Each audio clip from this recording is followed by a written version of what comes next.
Hello বন্ধুরা, welcome to my channel ঈশার রান্নাঘর।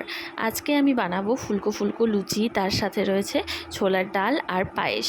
তো কয়েকদিন থেকেই খুব বৃষ্টি বৃষ্টি ওয়েদার, তাই দেখো আগের দিন রাতে কিন্তু আমি ডালটা ভিজিয়ে রেখে দিয়েছিলাম, আর আজকে সকালেও খুব বৃষ্টি হচ্ছিল।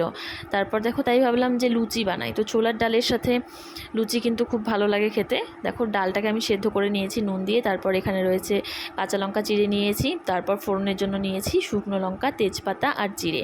এরপর কড়াইয়ে সর্ষের তেল দিয়ে দিয়েছি, তারপর ফোড়নের যে মশলাটা আমার ছিল সেটা দিয়ে দিলাম, তারপর কাঁচা লঙ্কাটা দিয়ে দিচ্ছি।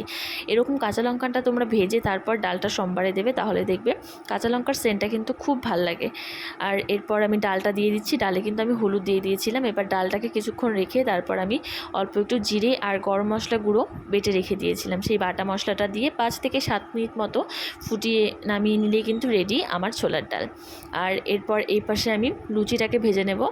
এই লুচিটা কিন্তু আমি সাদা আটা যেটা হয় সেই আটাটা দিয়ে করেছি। এর সাথে আমি অল্প সাদা তেল দিয়েছিলাম, তারপর নুন দিয়েছিলাম, নুন চিনি এটা দিয়ে ভালো করে আটাটাকে ভালো করে ময়াম করে নিয়েছিলাম।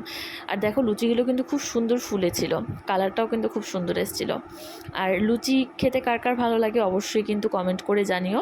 ভিডিওটি ভালো লাগলে লাইক, কমেন্ট, শেয়ার আর আমার চ্যানেলটাকে সাবস্ক্রাইব করে দিও।